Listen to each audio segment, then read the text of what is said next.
Bonsoir à toutes, bonsoir à tous. Aujourd'hui, nous parlons de l'équité genre au sein des partis politiques.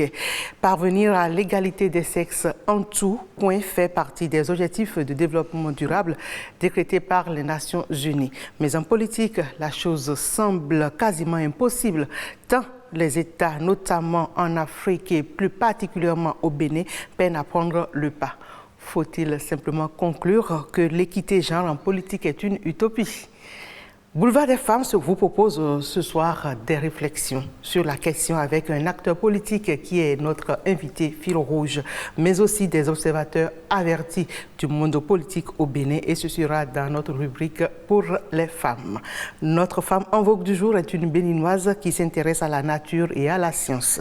Dans Tache d'encre, Fifam et Kamen Toudonou nous propose un ouvrage de 3 nouvelles englobées sous le titre « La colère des dieux ».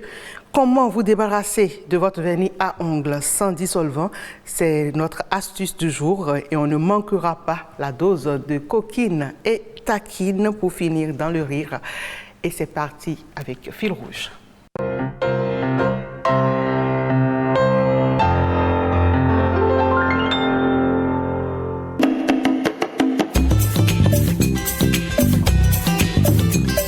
Député à l'Assemblée nationale, membre du parti Union progressiste, Sedami Medegan Fagla est né le 10 décembre 1978 à Cotonou. Ses premiers pas scolaires ont été faits à l'école de base de Fifatin dans le 3e arrondissement de Cotonou. Elle fera tout son cursus secondaire à l'école française Montaigne. Après son baccalauréat, elle a consacré ses études universitaires aux sciences et techniques, domaine qui l'a toujours passionnée. Quelques années après, elle devient titulaire d'un doctorat en chimie organique de l'Université Paris-Sud 11 et d'un master en management de l'innovation et de la technologie de l'Université Paris-Dauphine. Elle est aujourd'hui maître assistant des universités du CAMES et enseigne la chimie organique et la chimie pharmaceutique à la Faculté des sciences de la santé et à la Faculté des sciences et techniques de l'Université d'Abomey-Calavi. Déjà, elle cumule 15 années d'expérience professionnelle, notamment dans le conseil en technologie et gestion de portefeuille de médicaments dans des groupes français. Elle intègre le système de l'enseignement supérieur et de la recherche scientifique au Bénin à partir de 2014.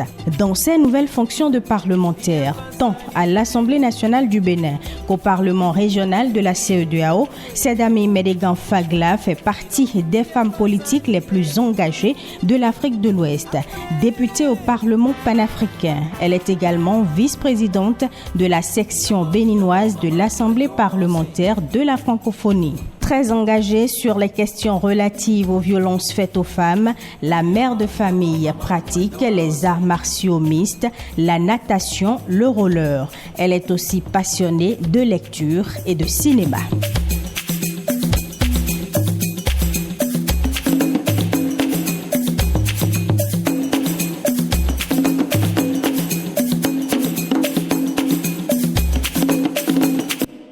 J'ajouterai à ce tableau portrait décrit par Ariane Da Silva qu'elle est une des rares femmes à faire entendre leur voix aujourd'hui au Bénin sur l'échiquier politique. Honorable Sedami Medegan Fagla, bienvenue sur Boulevard des femmes.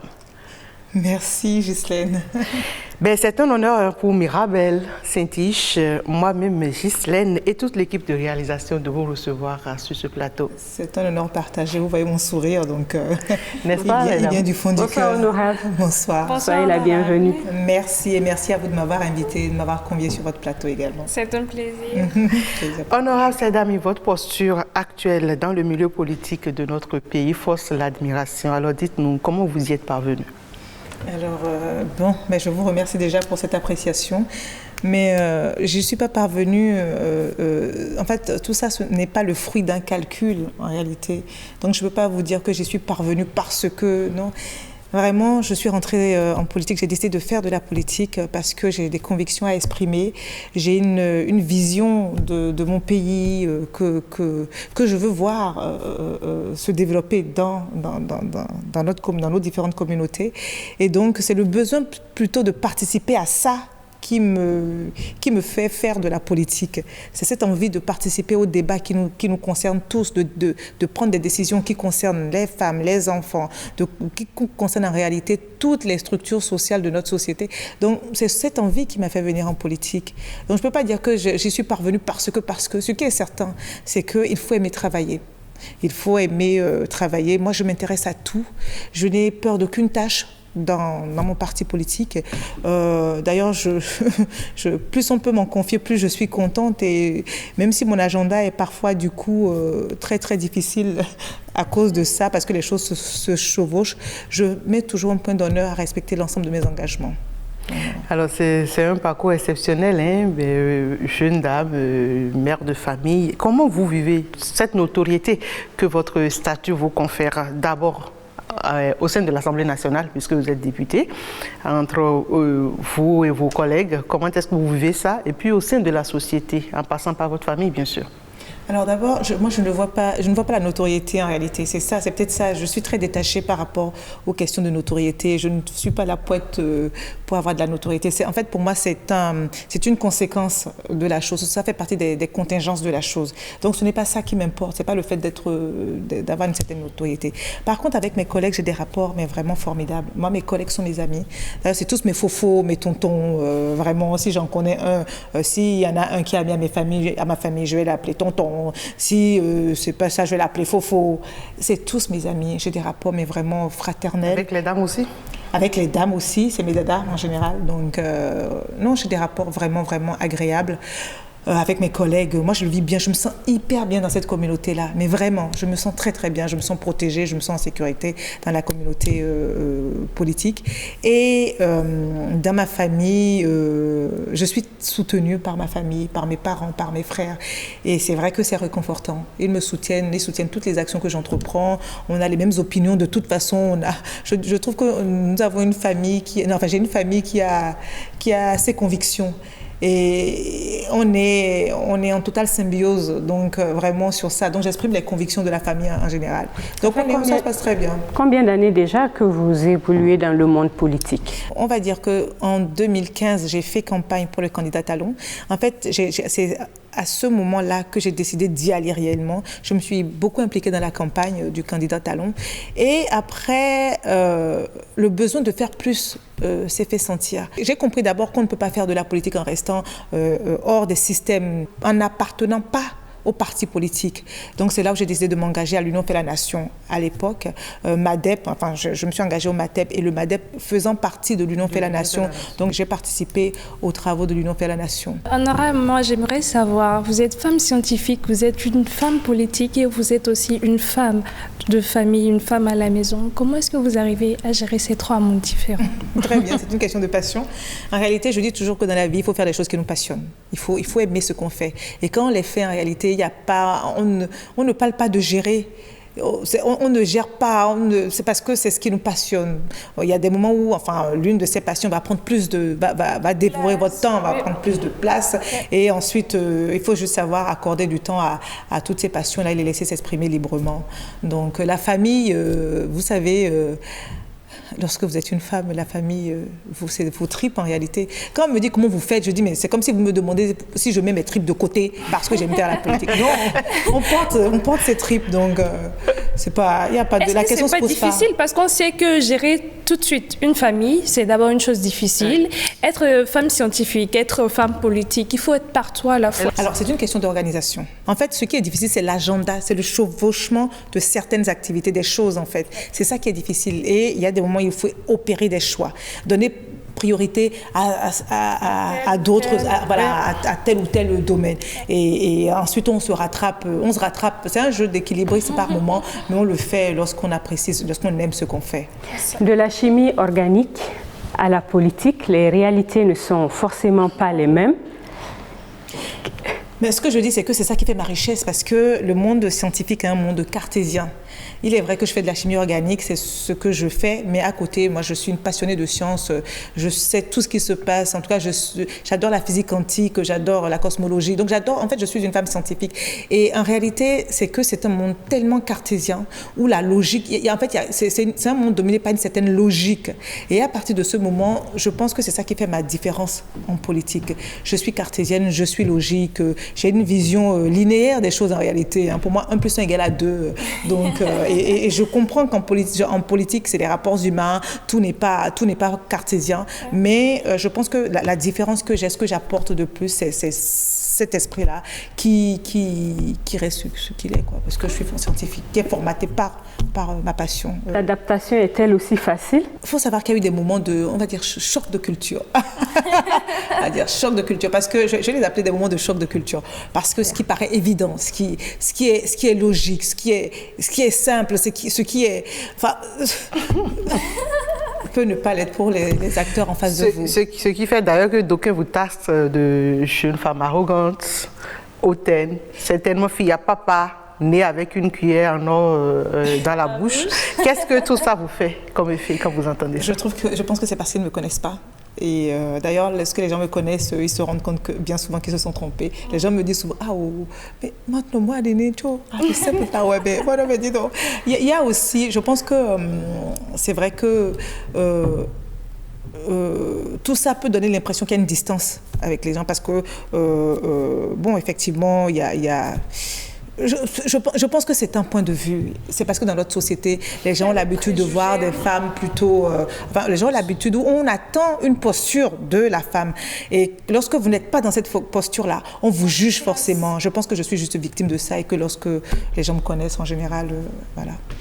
Et il n'y a pas ces genres de jugement au sein du milieu politique auquel vous appartenez? Ils ne me le disent pas directement. Mais d'autres femmes ne s'en sont pas plaintes auprès de vous? Ou vous n'avez... Oui. Bon, vous savez, on est dans un pays où, lorsqu'on pense quelque chose de quelqu'un, on a une pensée négative de quelqu'un, on le garde pour soi. On ne le dit pas à la personne. On fait des actes, on pose des actes qui vont déstabiliser cette personne. On ne va jamais lui dire c'est parce que je ne t'aime pas. Mais oui, bien sûr, je voudrais savoir, est-ce qu'il n'y a pas d'autres collègues femmes qui ne viennent pas se plaindre auprès de vous, comme quoi elles ont été stigmatisées, elles ont été... Oui, c'est vrai. Pénalisées d'une certaine manière. C'est vrai. Il y a énormément de collègues, de camarades qui ont des difficultés. Et c'est vrai que, bon, elles se plaignent, elles vivent des situations, et bon, j'en suis consciente en tout cas, oui, et c'est vrai que ça se passe, il y a des choses, il y a des difficultés. Je ne peux pas dire que les collègues ne viennent pas se plaindre, il y a des choses qui se passent. Députée à l'Assemblée nationale, militante des droits des femmes, qu'est-ce que vous faites concrètement pour que les femmes soient réellement émancipées? C'est de plusieurs manières qu'on participe à l'émancipation des femmes. Bon, déjà, en tant que parlementaire, ça va être dans la construction de lois qui vont améliorer les droits des femmes. En tant que parlementaire, c'est ça. Vulgariser ces lois-là et porter le message, représenter quelque chose, montrer qu'on peut en réalité avoir des valeurs et faire tout ce qu'on veut et ne pas se laisser marcher sur les pieds. Montrer qu'on a des droits et que lorsque la femme est consciente de ses droits, elle peut vivre normalement, qu'on ne lui marchera pas forcément sur les pieds parce qu'elle exprime ses droits. Montrer que nous avons beaucoup de chance en réalité de vivre dans un pays comme le Bénin, parce qu'il suffit de voir d'autres contrées, que ce soit en Arabie Saoudite, en Afghanistan, même dans certains pays juste à côté, comment les droits des femmes sont brimés. Donc je veux, de par ma manière même de vivre, montrer aux femmes béninoises qu'elles sont chanceuses d'appartenir à ce pays-là, qui, malgré tout ce qu'on peut croire, est plutôt bienveillant avec la femme. Mais toutefois, comme je l'annonçais au démarrage de l'émission, très peu sont ces femmes qui s'aventurent dans le milieu politique et très rares sont celles qui émergent comme vous dans le milieu. Alors, les préjugés dont on parle ne sont-elles pas aussi des causes de cette faible proportion des femmes dans le milieu politique, à votre avis? Vous savez, j'ai toujours des avis controversés sur certaines questions. Mais en réalité, les pratiques sont là. comme tout système, quelle que soit l'entreprise, quel que soit l'écosystème dans lequel vous mettez des hommes et des femmes qui sont censés travailler ensemble, il y a toujours des choses qui se passent. Le Bénin n'innove pas en la matière. Ouais, donc, ce qui se passe n'est pas propre à la politique, mais réellement. Le fait de dire que c'est difficile, ce n'est pas forcément propre à la politique. C'est plus lié à un système de patriarcat qui est ancré dans nos habitudes, qui font que les hommes ont du mal à percevoir la femme comme une personne qui va faire des choses comme eux, comme une personne qui va parler comme eux, comme une personne qui va, je sais pas, réclamer du pouvoir comme eux. Et à partir de ce moment, lorsqu'on se retrouve, donc, quel que soit l'écosystème, et la politique, le milieu de la politique ne déroge pas à cette règle-là. Et le milieu de la politique étant un milieu de pouvoir, voilà. C'est que ça devient encore plus difficile. Mais bien sûr. Et lorsqu'on y arrive, il faut savoir pourquoi on y arrive également. On peut faire de la politique de différentes manières. On peut juste militer à la base. On n'a pas toutes les femmes, ou même tous les hommes qui font de la politique n'affichent pas les mêmes ambitions en réalité. Donc on peut avoir juste envie de participer au niveau local. On peut avoir envie de participer à d'autres niveaux. Et effectivement, selon le niveau, quel que soit le niveau, on embrasse, il y a des difficultés. Mais lorsque vous avez des convictions, lorsque vous voulez quelque chose, si les difficultés vous arrêtent, c'est que vous n'irez jamais loin. Il n'y a pas cette chose-là qu'on embrasse dans ce monde où il n'y a pas de difficultés. Quel que soit, même au sein de votre propre famille, il y a des choses à dépasser. Donc, il faut juste dire que c'est comme partout en réalité. On arrive à des difficultés. Bon, faut y faire face. Sinon, est-ce que la vie vaudrait la peine d'être vécue s'il n'y a pas de difficultés? De toute façon, le problème est là que les femmes n'arrivent pas à émerger véritablement dans ce domaine et c'est ça qui nous introduit dans la thématique du jour, Mirabel. Le problème n'est pas propre au Bénin, nous le savons tous, beaucoup de pays en Afrique et d'ailleurs en Europe connaissent le problème dont nous discutons, la sous-représentativité des femmes dans les instances de décision. Alors Ariane Da Silva a interrogé pour nous des sociologues et analystes politiques qui nous éclairent, ils font un état de lieu de la situation au Bénin. On les suit.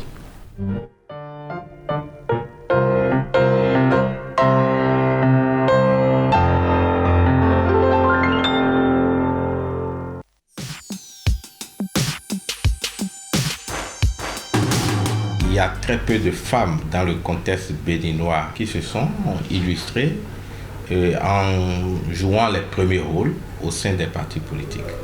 On les met dans session bissap, sandwich, accueil pour danser, chanter, crier, aller à la rencontre du leader charismatique du pays. À l'origine, c'était leur fonction première. Ça a commencé par changer ces dernières années. Très peu de femmes aujourd'hui dirigent les partis politiques. Lorsque vous questionnez la sociologie politique du Bénin, depuis le renouveau démocratique, vous vous rendez compte qu'il y a très peu de femmes.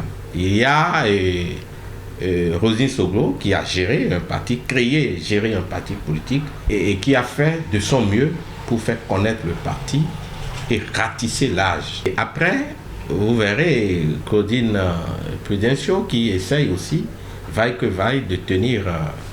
Et lorsque vous questionnez aussi les différents paliers en termes électoral, je veux parler de l'élection présidentielle, vous avez vu que seulement 2 femmes ont pu faire parler d'elles. Il y a Bedo et il y a Zanou.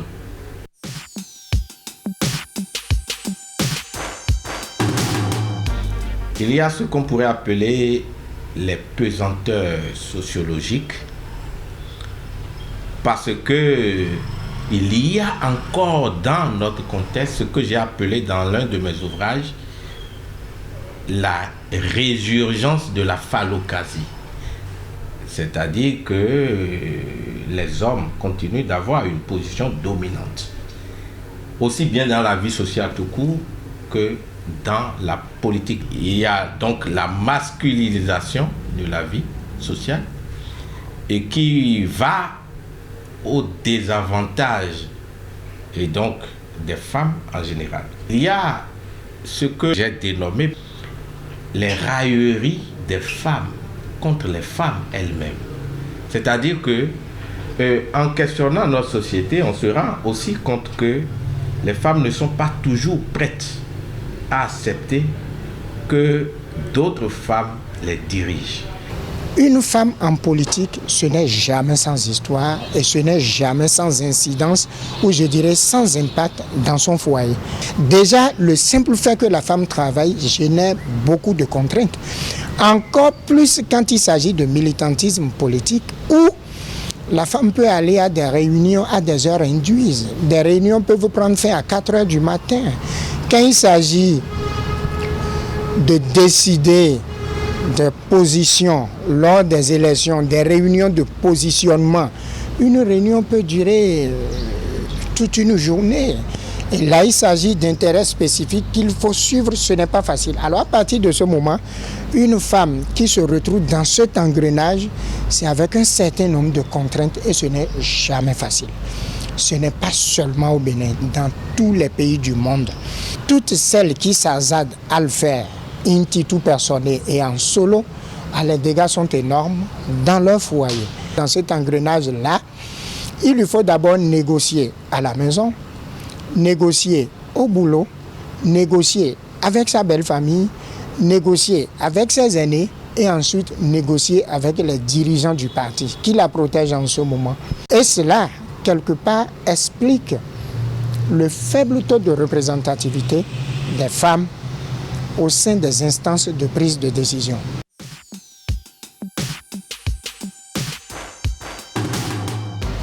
Quand on compare un peu avec les pays de la sous-région, même le Sénégal et le Niger, qui sont des pays à grande dominance islamique ou musulmane, ont quand même réussi à mieux conforter les femmes dans la reproduction. Regardez, au jour d'aujourd'hui, sur les 77 maires, il n'y a que 3 femmes maires au Bénin. Regardez, à peine 5 femmes, 6 députés à l'Assemblée nationale sur les 83. Alors qu'au Rwanda, vous avez 63% de femmes députées. Au Sénégal, 43%. Au Niger, 17%. Au Togo, pareil. Et au Bénin, nous tournons très souvent autour de 6-5%. Rarement, on est allé à 10%. Parce que, justement, au sein des partis, elles n'ont pas été positionnées à des endroits clés, à des positions clés qui puissent leur permettre d'accéder. Parce que à l'élection, c'est un tri qui est fait. Le tri ne table que sur l'existant. Or, en questionnant l'existant, les femmes sont dans une position mineure, dans une position pas très visible. Et donc, ont très peu de chances d'avoir à s'exprimer, à se faire élire et à occuper des postes de responsabilité. Ce ne sont pas aux femmes de renverser la tendance, c'est à la société de renverser la tendance. C'est un jeu de comportement. Il faut que la femme dégage un modèle rassurant. Et c'est pas ça qui manque au Bénin. On a vu Clotilde Ngoudokwe et Ménégan. On l'a vu. On a vu ce que ça a donné. Vous avez vu. Jusqu'à ce niveau-là, elle est une femme. On a vu Achille et Marina Massoubodi. C'est un modèle dont on peut s'inspirer. Il va de soi qu'il faut une culture politique et qui va se mettre en place dans la durée. Mais encore faudrait-il que les femmes elles-mêmes éprouvent le besoin de se rendre visibles et de passer par ce qu'on pourrait appeler le militantisme politique. Si le développement doit être entier et répondre aux attentes qui sont les nôtres en République du Bénin, il faut que les hommes continuent de jouer leur rôle, mais il faut qu'à côté, on ait également les femmes, d'ailleurs qui constituent la moitié du ciel, selon le proverbe chinois. Et donc, il y a un effort à faire par elles-mêmes. Quelle injustice, la moitié du ciel qu'on met dans des sessions bissap sandwich dans champ intense, honorable. C'est vrai. Le constat n'est pas reluisant. Et c'est vrai que les femmes sont cantonnées dans des rôles, il a parfaitement raison de le dire. Hein. En général, c'est à elles qu'on s'adresse lorsqu'on veut faire venir, on veut mobiliser, on veut faire la mobilisation. Mais lorsqu'il s'agit de leur faire confiance maintenant pour diriger, il semblerait qu'on ne les voit plus, elles deviennent tout de suite invisibles. C'est vrai. La responsabilité incombe à notre société, parce que, vous savez, c'est la société qui fait le tri à la sortie, en réalité.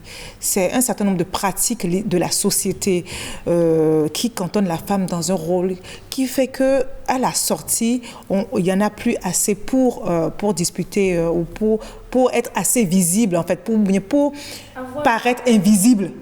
Parce qu'on est invisible, parce qu'on paraît invisible. Oui. Mais vous prenez mon cas, par exemple, je ne suis pas invisible. On ne peut pas dire, je ne suis persuadée qu'on ne peut pas s'asseoir maintenant, prendre des décisions sans penser à moi.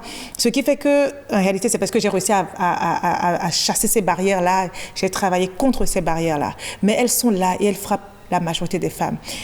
Aujourd'hui, effectivement, j'aime bien l'exemple du Burkina, du Sénégal, du Niger, du Rwanda. Effectivement, c'est parce que la législation est passée par là. C'est pour ça qu'il faut vraiment que... je suis heureuse, je remercie les acteurs politiques d'avoir compris que sans disposition de discrimination positive, on ne règle pas ce problème-là. Parce qu'il faut l'imposer. Il faut l'imposer. Tous les pays qui y sont parvenus, ils sont parvenus grâce aux dispositions, grâce à la discrimination positive. Et le Bénin aussi a pris les dispositions nécessaires. Il y avait une tentative qui avait déjà été faite, je crois, en 2006. Et notre constitution qui consacrait l'égalité hommes et femmes n'a pas permis, en fait, qu'on puisse se donner plus de faveur, ne permettait pas à l'époque qu'on puisse favoriser un sexe par rapport à l'autre. C'est pour ça que ça a pris autant de temps. Et il fallait réviser d'abord la constitution. Or, vous savez, une révision de constitution, ce n'est pas quelque chose qu'on fait tous les matins. Et c'est seulement en novembre 2019 que nous avons pu réviser la constitution et donc nous avons profité de cette opportunité-là pour dire, certes, il y a l'égalité entre hommes et femmes, mais désormais, permettons que nos textes de loi puissent inscrire des dispositions de discrimination positive en faveur de la femme. Et c'est ça qui nous a permis d'obtenir le code électoral aujourd'hui, qui dispose que le parti politique qui obtient la majorité dans une circonscription décroche avec cela un siège supplémentaire, mais qui revient exclusivement à une femme. Donc c'est ça. Mais vous voyez, en fait, ce qu'ils ne disent pas, c'est que la manière dont nous avons bâti notre constitution ne nous a pas permis d'arriver à ce résultat-là facilement. Puisque chaque fois qu'on a voulu amender la constitution, il y a eu toute une passion ça a soulevé des passions, des mauvaises compréhensions. Or, c'était vital pour la femme béninoise. Et d'ailleurs, je me rappelle, plusieurs fois, on en a parlé un peu partout, pour que les gens comprennent que si nous, femmes béninoises, on veut arriver en politique, il faut de la discrimination positive. Et s'il faut de la discrimination positive au Bénin, il faut réviser la Constitution. Donc c'est pour vous dire que ce mécanisme est enclenché maintenant au Bénin et qu'aux prochaines élections, il y aura une différence. Effectivement, pour les élections communales, on n'a pas encore légiféré sur cette question-là. On va l'expérimenter au niveau législatif et puis si ça se passe très bien, on va l'expérimenter, on va aller un peu plus loin pour nos communes. Le politologue a parlé aussi des railleries des femmes contre les femmes. Alors, il y a différents types de railleries. Je vais parler des railleries hommes et femmes d'abord. Dans le milieu politique, dans quel que soit le milieu, lorsque vous avez des hommes, il y a des remarques qui vont arriver. Vous êtes belle, vous êtes machin. Et moi, je me dis souvent qu'il ne faut pas forcément tout prendre mal, en réalité. C'est souvent pour détourner votre attention du Non, nécessaire. même pas forcément. Il faut pas... Vous savez, moi, quand on me fait un compliment, je prends le compliment. L'intention de la personne derrière ne m'intéresse pas parce que le compliment... Lorsque je m'habille très bien le matin, que je me fais jolie, je porte de beaux vêtements et que j'arrive à un endroit, ils me disent « Waouh, tu es jolie ». Bon, ça me fait plaisir. Excusez-moi, ça me fait plaisir à mon ego. Personnellement, je ne le prends pas mal, d'accord. Je préfère qu'on me trouve jolie que qu'on me dise rien parce qu'on me trouve moche. Donc, il y a différentes formes de raillerie. Maintenant, entre femmes, ce ne sont pas tant des railleries, c'est que notre société n'a pas... La manière dont notre société est construite fait que la femme n'a pas confiance en la femme. La femme béninoise n'a pas confiance en sa sœur, voilà, en elle-même en réalité. Et lorsque vous grandissez dans un environnement où on vous interdit de prendre la parole lorsque les hommes parlent, c'est normal que vous ne compreniez pas que d'autres femmes veulent faire ça allègrement. Et donc, les femmes qui ont l'habitude, qui n'ont pas cette habitude-là, pour les femmes qui estiment que dans une société normale, la femme ne peut pas prendre la parole lorsque l'homme est en train de parler, c'est normal qu'elles ne vous comprennent pas, vous, lorsque vous prenez la parole. Ce n'est pas de leur fait, c'est lié à leur culture, à leur sociologie, à la manière dont leur communauté vit depuis des siècles. Vous comprenez ce que je veux dire? Totalement. Donc voilà, c'est pas... Comment on fait pour briser ces stéréotypes alors qu'ils relèguent toujours la femme au second plan? Vous savez, si on s'arrête aux stéréotypes, si on regarde les stéréotypes, on ne fera rien du tout. Il ne faut pas les voir. Il faut une évolution de mentalité. Mais si on doit attendre l'évolution de mentalité, je vous assure que dans 100 ans, on continuera à parler de la même chose. Il faut envoyer nos filles à l'école. Il faut qu'elles aillent à l'école. Lorsqu'on va à l'école, ça permet d'avoir confiance en soi. En réalité, c'est ça.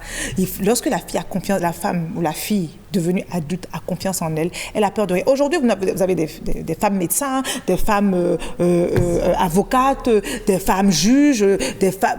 Donc, il n'y a pas ce domaine-là où la femme n'est pas présente en réalité déjà aujourd'hui dans notre société. Pourquoi avoir peur de la politique? Quel que soit le domaine en réalité, les difficultés sont les mêmes. Il n'y a pas plus de difficultés en politique que dans le secteur médical ou que dans le secteur de la justice. Alors, honorable, pour finir avec rapidement la question, pensez-vous qu'on arriverait un jour à défaut des 50-50 sur 25-50? Je l'espère. On y travaille, en tout cas.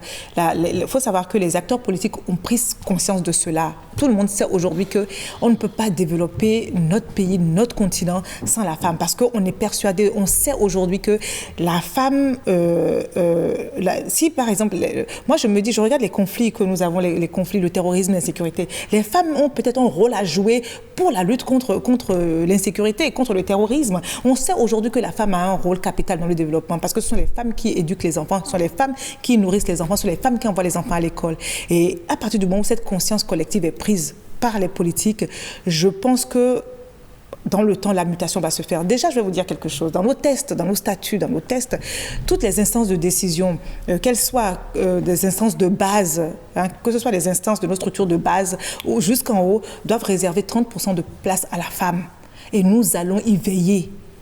Quel que soit, on ne va pas demander, on va pas regarder les compétences, parce que je dis souvent qu'on n'a pas demandé aux hommes d'être compétents. On va faire au mieux pour que la femme puisse venir exprimer avec ce qu'elle a, ses talents dans nos différentes structures de base. Et à côté de tout ce qu'il faut faire, qu'est-ce qu'il faut aussi faire à l'endroit de la femme? Parce que l'autre question aussi, vous l'avez déjà dit, c'est l'éducation. Oui.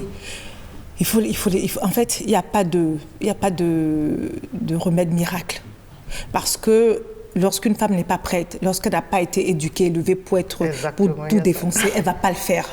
Il ne faut pas penser qu'on va changer la femme elle-même de façon fondamentale.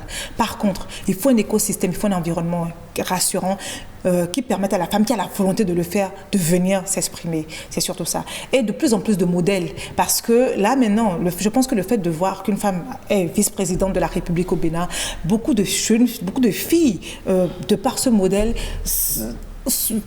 vont embrasser ce type d'ambition sans peur aujourd'hui parce qu'elles savent que c'est possible. Donc il faut de plus en plus de modèles dans la société et je pense qu'il faut qu'on soit patient.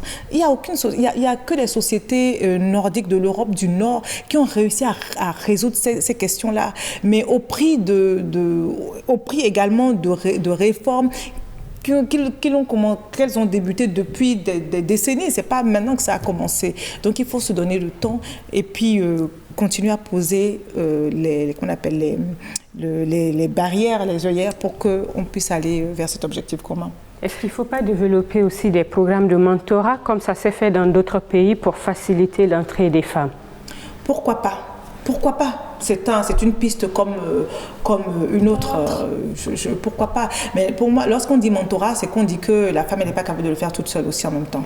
Le mentorat, c'est non, c'est de prendre déjà celles qui expriment le désir, celles qui ont le brin de la chose en elles et de les aider à affiner cela. Ça s'est fait ailleurs. Absolument. En fait, il y a même un certain nombre de sociétés civiles qui forment les femmes à pouvoir justement aller sans peur dans le domaine.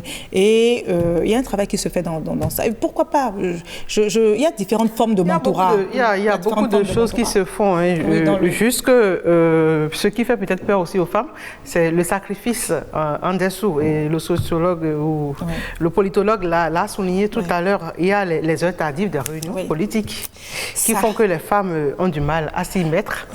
Et il y a aussi le fait que si le mari n'est pas d'accord, madame ne pourra pas le faire. Si la belle famille n'est pas d'accord, le mari a beau vouloir être d'accord avec son épouse, mais elle ne le fera pas. Absolument. Donc il y a toutes ces négociations qui ralentissent aussi la chose. Et c'est pour ça que je vous parle de pesanteur culturelles qui sont liées à notre société patriarcale. Et ça, on ne peut pas, il n'y a pas de pilule miracle pour changer ça du jour au lendemain. On va y aller coup par coup, on va appliquer des méthodes, tout ça. Et avec le temps, en tout cas, il y a une classe qui va émerger. Et il faut continuer à travailler sur l'éducation des filles. Lorsqu'on éduque des filles, lorsque les filles ont des modèles devant elles, elles peuvent s'émanciper de façon plus facilement, en tout cas. Donc, vous avez parlé de modèle, vous êtes un modèle et nous avons aussi ici un modèle, la femme en vogue de ce numéro de Boulevard des Femmes. Je vous l'annonçais, c'est une béninoise, une scientifique comme l'honorable. Comme vous l'avez dit, c'est une scientifique comme l'honorable. Donc, bonsoir, chers téléspectateurs. Votre rubrique Femmes en vogue de ce soir nous emmène directement à l'université d'Abomey-Calavi. Ne vous inquiétez pas, c'est pas pour étudier, mais pour découvrir une femme scientifique. Elle, c'est Monique Tossou. Elle est professeure titulaire en botanique, en écologie végétale. Suivant son portrait réalisé par Rebecca Kenyaonde.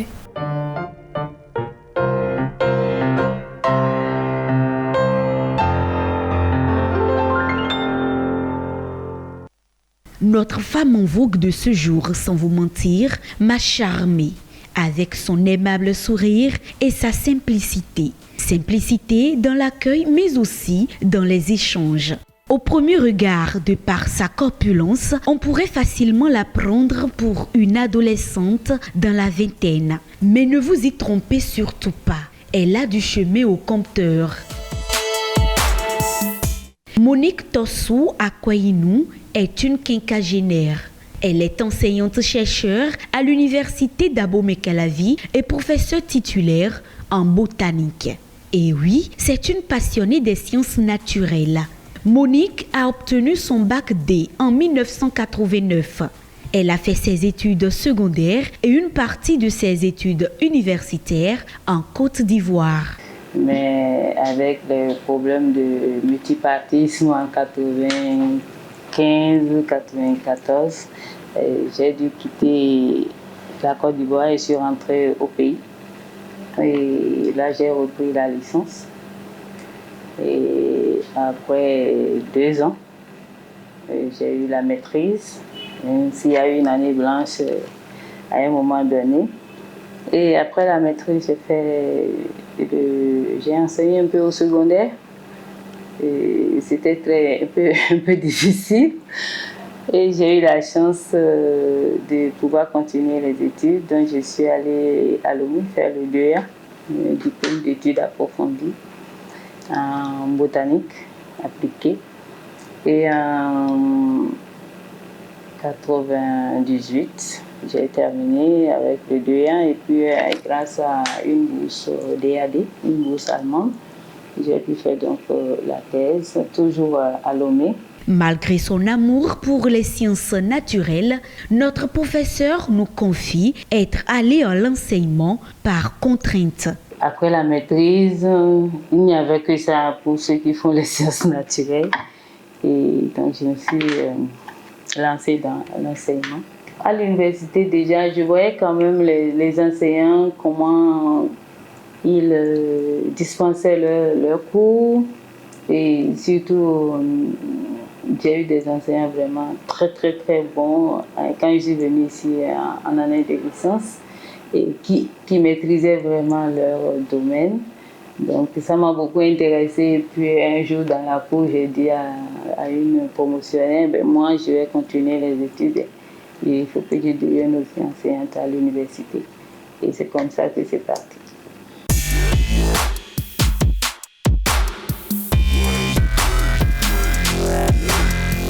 L'aventure du partage de connaissances commence ainsi pour Monique.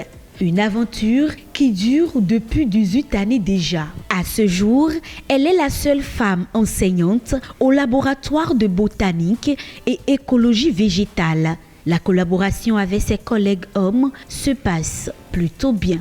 Son souhait est d'y voir d'autres femmes. Elles sont là, c'est parce que le recrutement est devenu un peu difficile. Sinon, nous avons formé beaucoup de femmes quand même. Il y a au moins 4 ou 5 qui sont déjà docteurs, mais on attend le recrutement pour qu'elles puissent participer également aux activités du département et surtout du laboratoire de botanique. Au-delà du fait que notre professeure soit la seule femme enseignante dans ce département, elle est aussi détentrice d'un diplôme dont elle est la seule à l'avoir au Bénin, la palynologie. C'est la science qui étudie les grains de pollen et les spores. Avec cette discipline, on peut faire beaucoup de choses. Mais pour le moment, ce qu'on fait ici, c'est d'analyser par exemple les miels pour voir la qualité du miel. Parce qu'un miel qui n'a pas de grains de pollen, ce n'est pas du bon miel. Donc, c'est une méthode pour vérifier la qualité du miel. Donc, on observe le miel pour voir s'il y a des grains de pollen là-dedans. Alors, les grains de pollen, on les retrouve dans les fleurs. Monique Tossou est ce qu'on peut appeler une tête pleine, un esprit intelligent dans un corps simple. Car oui, étudier ne l'a pas empêchée de fonder sa propre famille. Elle est mariée et mère de 2 enfants, un garçon et une fille. Monique a un vœu. Elle rêve de voir dans 10 ans les femmes envahir les filières scientifiques. Elle est convaincue que le rêve n'est pas impossible. Il suffit aux femmes d'y croire, de travailler et de l'arracher.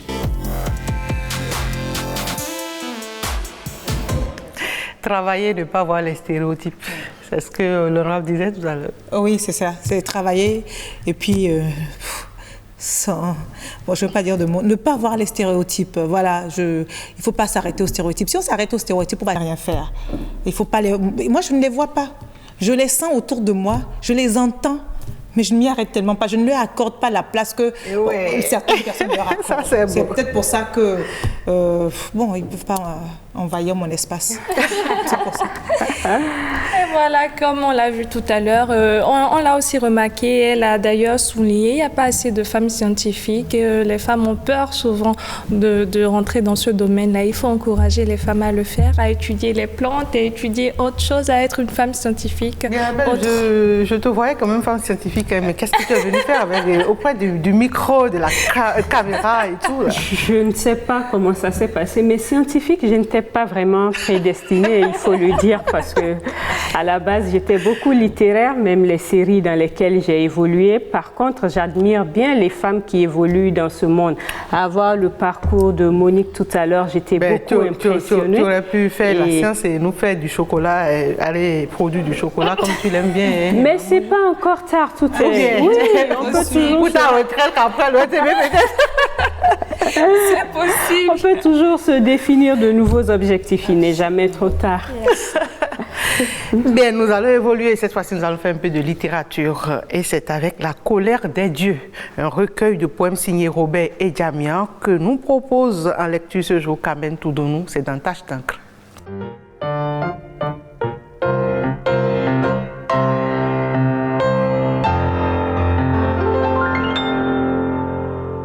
Il est aujourd'hui question de nouvelles dans votre rubrique Tache d'encre et c'est l'écrivain béninois Robert Edjamian qui nous emmène dans son univers avec ce recueil La colère des dieux. Vous vous souvenez, je vous avais déjà présenté son fameux roman La cinquième épouse sur cette même émission. Pour en revenir à La colère des dieux, c'est un recueil de nouvelles qui est paru pour la première fois en 2018 et dont la réédition est présentée cette année. L'ouvrage comporte 3 nouvelles, Le bal des complices, Au nom de l'amour et La colère des dieux. La première et la troisième nouvelle présentent des similitudes en ce qu'elles magnifient les valeurs africaines et mettent en garde les contrevenants aux règles édictées par la communauté. Le bal des complices met en lumière les réalités liées au fa et à la sorcellerie tout en montrant l'intransigeance de la société face à l'adultère de la femme quand bien même l'époux cocufié est déjà décédé.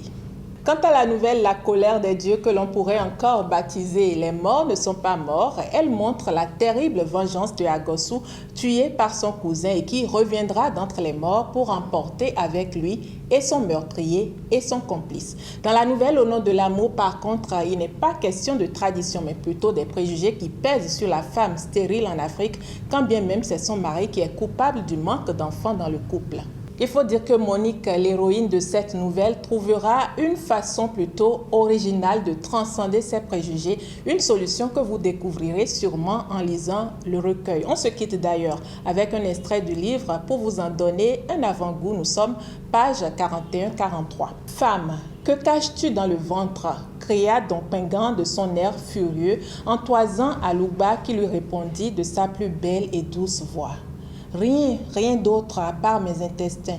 J'ai dit toute la vérité. Sauvez-moi, s'il vous plaît. Sauvez-moi.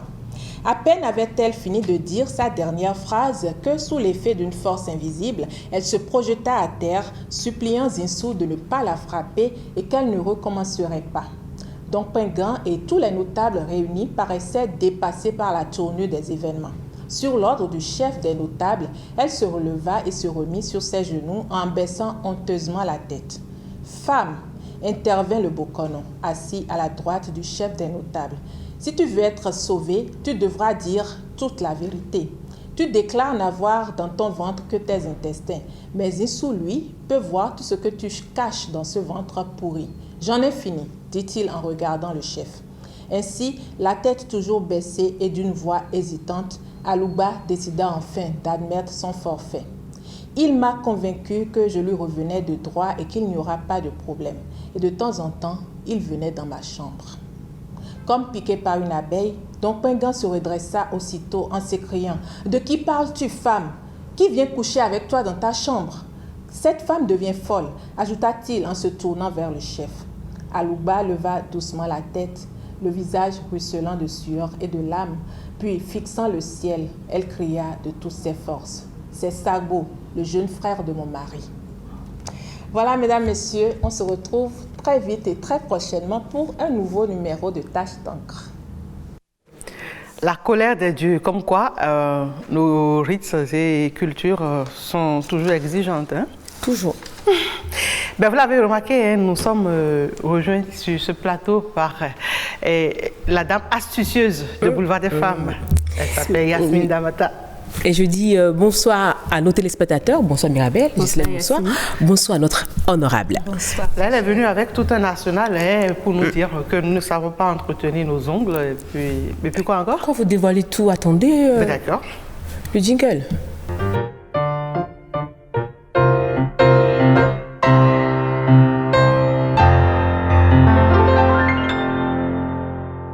Eh bien, Ghislaine, aujourd'hui dans Recettes et astuces de femmes, je m'intéresse au vernis à ongles.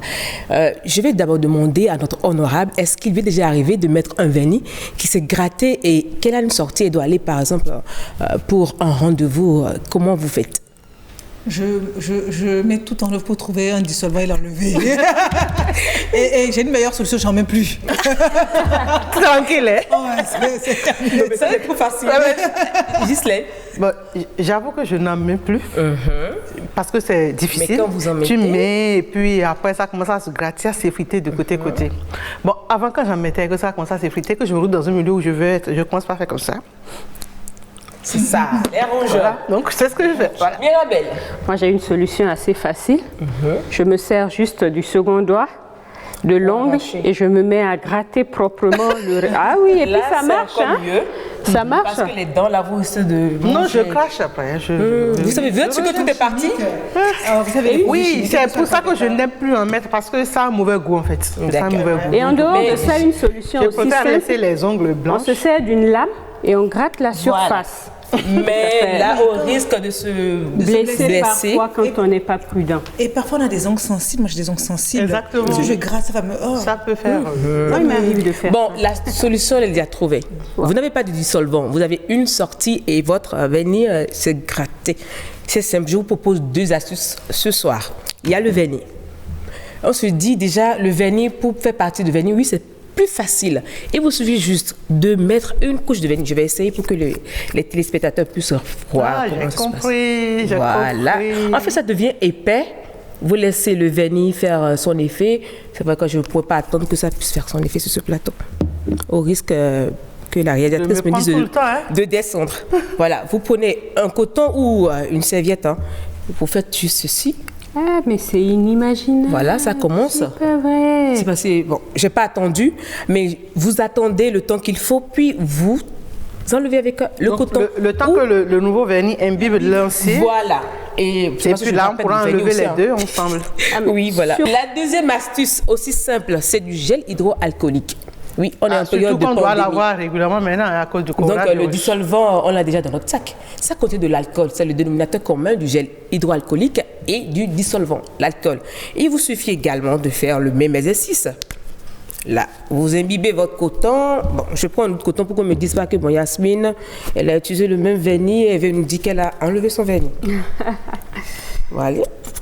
Allez. Mais vous n'en avez plus là, Yasmine. Mais j'en ai, c'est juste que c'est épais, voilà. Oui, vous en mettez. Mal à sortir. Voilà. Et là, vous appliquez, vous attendez un petit peu. J'ai changé de doigt, donc n'ayez pas peur. J'ai fait attention à ça. Voilà. Et là, mais ça demande un peu plus d'exercice parce qu'il faut frotter. Parce que c'est de l'alcool, c'est pas à 90 degrés comme le dissolvant. Donc, il faut frotter. Et vous voyez, bon, il va mieux, hein? Ouais, j'aperçois petitement la couleur. Mais faites patient, En fait, on va être dissolvant. Voilà. C'est que moi j'ai peur d'enlever totalement mon vernis, donc je m'abstiens de tout enlever, sinon il faut attendre un petit peu, l'alcool doit s'imbiber, voilà, et puis vous arrachez doucement, et puis le tout est joué. J'ai d'autres astuces, mais je ne sais pas si vous voulez encore. Le citron que vous pouvez mélanger avec du vin, et vous plongez vos doigts dedans, vous attendez un petit peu. Et ça s'enlève. Voilà, c'est noté. J'ai perdu un peu de mon vernis. C'est pas grave. Mais j'espère que les dames vont faire l'exercice à la maison parce que c'est si simple. Non, mais ça c'est clair, elles vont tenter. Nous allons finir cette émission, mais nous n'allons pas finir comme ça parce qu'il y a toujours la coulisse où il faut titiller un peu l'invité. Prêt? Coquine, taquine, c'est parti.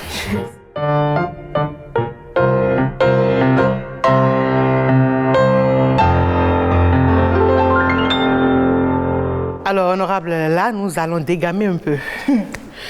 Je vous sais très taquine, ça c'est clair. Alors, nous allons juste vous taquiner aussi un tout petit peu. Allons-y. Quel est le petit nom par lequel tonton, votre chéri, vous appelle à la maison et qui vous fait frémir? Oh mon Dieu, ça c'est de la sphère du privé. Je mets un point d'honneur de ne pas révéler ces choses-là parce que c'est très difficile pour moi. D'accord. Non, mais vous avez décidé de ne pas le faire, d'autant plus qu'on ne vous a pas fait signer le cahier d'engagement où on est venu ici pour dire toute la vérité au départ. Non, mais on est déjà en cours. Je suis sauvée. Alors, nous allons donc faire un petit jeu très coquin et très rapidement pour finir. On ne va pas trop traîner. Il s'agit juste de vous mettre dans la peau d'une jeune fille. Si je demandais le nom tout à l'heure, c'était pour savoir par quel nom vous attribuez le rôle en fait. Dans la peau d'une jeune fille qui a rencontré un mec qui l'a plu. Oh, mais vraiment qui l'a vraiment plu. Alors la jeune Sedami, ne voulant surtout pas que le mec lui file entre les doigts, décide de jouer le grand jeu. Déclarer sa flamme au jeune homme. Alors, vous allez nous faire ce jeu rapidement et puis voilà, c'est pour clôturer. Je suis très mauvaise. J'attends. C'est tout ce qu'on vous demande. Oh Dieu, qu'est-ce que je fais dans cette galère? Alors, donc, comment est-ce que je vais séduire le jeune homme?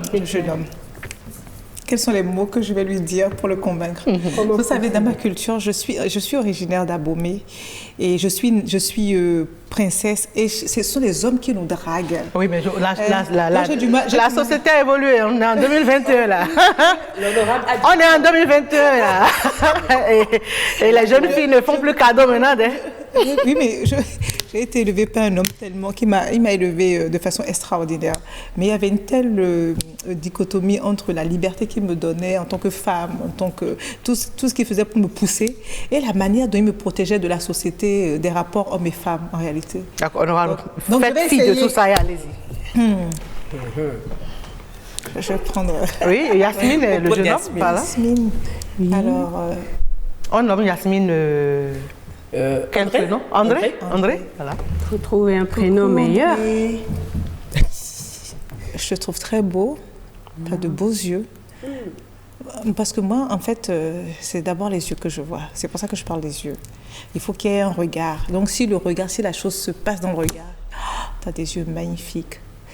Tu es une belle personne. Et vraiment, moi, tu me plais parce que je pense qu'on a des valeurs communes. Est-ce que tu veux pas qu'on aille déjeuner ensemble? Non, pas déjeuner. Je veux pas qu'on passe un moment ensemble. Au cinéma, on passe un moment ensemble. C'est compliqué. C'est compliqué pour les femmes. C'est compliqué pour les femmes.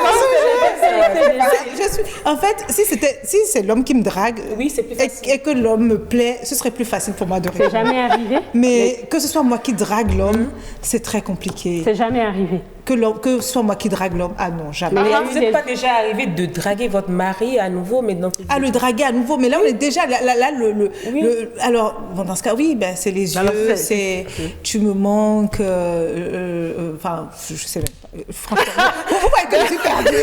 Non, le diagnostic, c'est que je suis perdue. En fait, vous avez plein de questions. Ce n'est pas trop dans la culture des femmes, surtout béninoises, d'aller à l'encontre des hommes pour leur déclarer, c'est ça. Non, mais on connaît ça. Même quand on ressent quelque chose pour les hommes, on les confine parce que ça sera mal vu. On ne ressent pas quelque chose pour tous les hommes. Oui, on va ressentir pour un homme. Un homme, exactement, c'est pourquoi j'ai dit. Du coup, c'est pas un exercice facile à faire parce que quand c'est la personne, la seule et unique personne, là, on déborde de mots, on sait exprimer ses émotions. Mais à une personne lambda, parce que c'est la personne qui vous inspire en plus également. Il y a des choses qui vont vous attacher chez la personne. Comme moi, je dis, moi, c'est le regard. Moi, ça va se passer par le regard. Mais ça ne va pas arriver tous les matins. C'est un truc qui va arriver une fois. C'est clair. Dites aux téléspectateurs que ça ne va pas arriver. Ils vont beau vous regarder, mais monsieur a déjà pris la place. Oui. Parce que quand vous dites le regard, ils vont vouloir jouer le jeu. Monsieur a déjà pris ce regard, c'est fini. De toute façon, on a dit, elle n'ira jamais faire la pour un homme. Donc, et si quelqu'un vient encore, la connaissance, elle va juste barrer la route rapide. Elle ne va même pas te mettre. Je ne vais pas le voir. Elle met déjà les barrières tellement que toi-même, quand tu viens parler, il y en a qui forcent. Si vous arrivez de rencontrer un tel homme qui déclasse sa femme, et vous le sentez sincère. Donc c'est l'homme qui vient me draguer là. Oui, il est sincère. Et je veux ou je veux pas? C'est quoi le? Oui, mais c'est à vous de voir. À vous de voir. Il a ce qui peut vous plaire chez un homme. D'accord. Vous mettez dans la posture, vous n'êtes pas encore marié en fait. Ok, donc il vient, il me plaît et tout, il vient. Là, je vais accepter d'aller dîner avec lui. Chose que je ne fais jamais en réalité. Je vais dire, bon, on peut aller dîner ensemble, on va aller manger, je vais demander qu'on passe un moment ensemble en intimité pour plus se connaître. Je vais aller au cinéma avec lui. Et là, si vraiment je vois je vais commencer à lui dire ce que je ressens. Parce qu'il faut savoir que ça n'arrive pas souvent, parce que la seule fois où ça arrive, ce que je ressens, je le dis. Donc je vais dire, ah, tu me plais, ah, j'adore tes yeux. C'est d'abord les yeux. Tout se passe dans les yeux. Oui, le regard. Et à partir du moment où... Quand Cynthia, je le chantais la dernière fois, elle a les yeux revolver, elle a le regard qui tue. Je suis sûre que vous jouez pour cette musique à la maison. Je l'adore, je fredonne ça tout le temps. Voilà, mesdames, messieurs, vous avez vu, on a tout fait pour sortir l'honorable de sa zone de confort. Et voilà, c'est ce qu'on aime bien. Et ça a été très difficile. Non, mais vie privée. Non, mais ça, on aime bien ça, On remercie l'honorable d'être resté avec nous. Merci à vous. Merci infiniment. Merci à vous. C'était super. Vraiment. Yasmine Damata, qui est toujours restée derrière la caméra et qui s'est retrouvée ici aujourd'hui sur le plateau. Merci d'être venue. C'était un plaisir. Mesdames et messieurs, merci pour votre aimable attention. Ce nouveau numéro de Boulevard des Femmes se refait ainsi. À très bientôt.